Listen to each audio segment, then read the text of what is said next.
खनन mafia system को चुनौती और अब सत्ता का सबसे बड़ा वार। जहां अवैध खनन ने सालों से जमीन को खोखला किया, वहां अब कानून का बुलडोजर चल चुका है। उत्तराखंड में अब धंधा नहीं चलेगा, अब सिर्फ धाक चलेगी सरकार की। देवभूमि उत्तराखंड में अवैध खनन के खिलाफ अब तक की सबसे बड़ी कार्रवाई में से एक हरिद्वार और लक्सर में 14 स्टोन क्रशर सीज कर दिए गए और 10 करोड़ से ज्यादा के जुर्माने की तैयारी भी है। जी हां, ये कोई छोटी कार्रवाई नहीं, ये है एक साफ संदेश। या तो नियम मानो या सिस्टम तुम्हें रोक देगा। भूतत्व और खनिकर्म विभाग की टीम, छापेमारी का सटीक प्लान और सीधे कार्रवाई।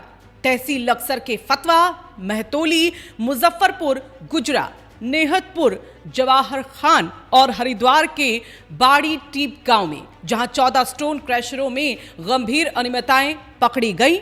आखिर कैसे चल रहा था ये पूरा खेल, किसके संरक्षण में हो रहा था अवैध खनन और क्यों अब जाकर टूटी है ये चुप्पी।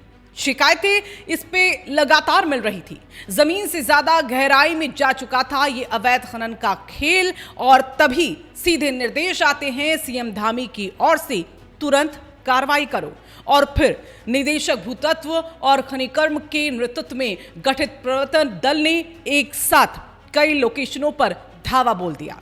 MMDR एक्ट 1957 की धारा 23C और उत्तराखंड खनिज नियमावली 2021 के तहत सिर्फ कार्रवाई नहीं बल्कि सीधा सीज, क्रशर बंद, ई खनन पोर्टल सस्पेंड और अब जुर्माने की तैयारी।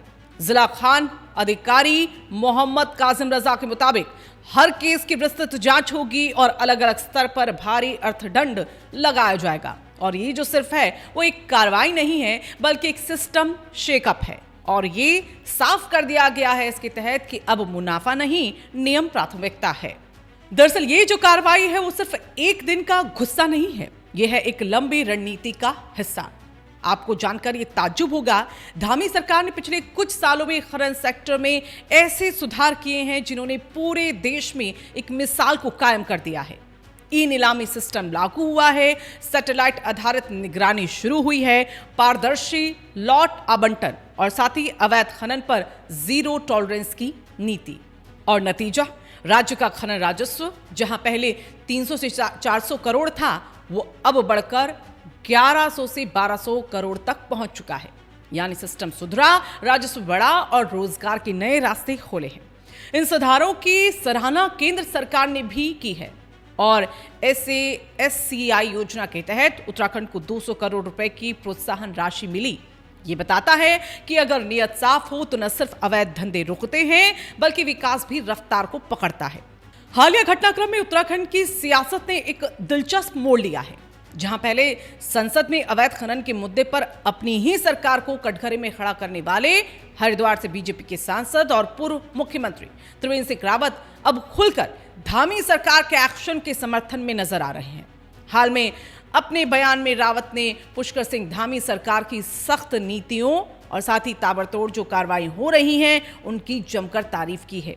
यहां तक कि उन्होंने अवैध खनन से जुड़े चौंकाने वाले आंकड़े भी सामने रखे हैं और ये भी यहां पर स्वीकार किया है कि समस्या कितनी भी गहरी थी, लेकिन साथ ही उन्होंने ये भी साफ किया कि मौजूदा सरकार ने इस पर प्रभावी प्रहार किया है।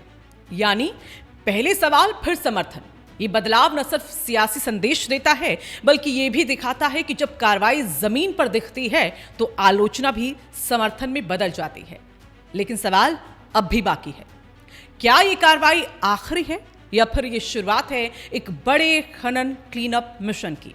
विशेषज्ञ ये मानते हैं कि इस तरह की जो कार्रवाई है उससे सिर्फ अवैध खनन नहीं रुकेगा बल्कि पूरे नेटवर्क पर एक बड़ा असर पड़ेगा। क्योंकि जब सिस्टम जागता है तो माफिया छिपता नहीं, भागता है। और इस कार्रवाई का सीधा असर आम जनता पर भी पड़ेगा, जहां उन्हें निर्माण सामग्री की कीमतों में स्थिरता मिलेगी, पर्यावरण को राहत और स्थानीय युवाओं के लिए वैध रोजगार। खनन सिर्फ बिजनेस नहीं, ये पर्यावरण से भी जुड़ा है और यही वजह है कि धामी सरकार सतत विकास को प्राथमिकता दे रही है।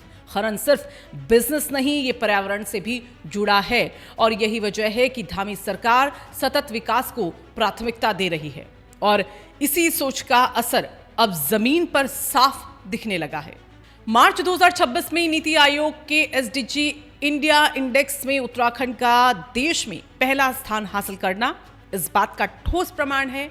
बजट सत्र 2026-27 के दौरान मुख्यमंत्री पुष्कर सिंह धामी ने इस उपलब्धि को राज्य के इकोनॉमी और इकोलॉजी के संतुलित मॉडल की जीत बताया है। ग्रीन हाइड्रोजन नीति 2026-2030 तक 100 किलो टन स्वच्छ ऊर्जा उत्पादन का लक्ष्य। BRTS अर्धकुंभ 2027 के लिए ग्रीन गंगा घाट, सतत खनन सुधारों पर केंद्र से 200 करोड़ की प्रोत्साहन राशि और वन पर्यावरण संरक्षण। इस तरह के कदम ये साबित कर रहे हैं कि उत्तराखंड अब विकास की उस राह पर है जहां प्रगति और प्रकृति साथ साथ चल रही हैं और यही मॉडल उसे देश का सस्टेनेबल डेवलपमेंट चैंपियन बना रहा है। तो अगर आपको ये रिपोर्ट दमदार लगी तो इस वीडियो को आप लाइक करें, अपने दोस्तों के साथ इस वीडियो को शेयर करें और कमेंट में बताएं कि क्या इस तरह की कार्रवाई पूरे देश में होनी चाहिए। और ऐसे ही तेज, सटीक और असरदार खबरों के लिए हमारे चैनल रायशुमारी को सब्सक्राइब करना ना भूलें।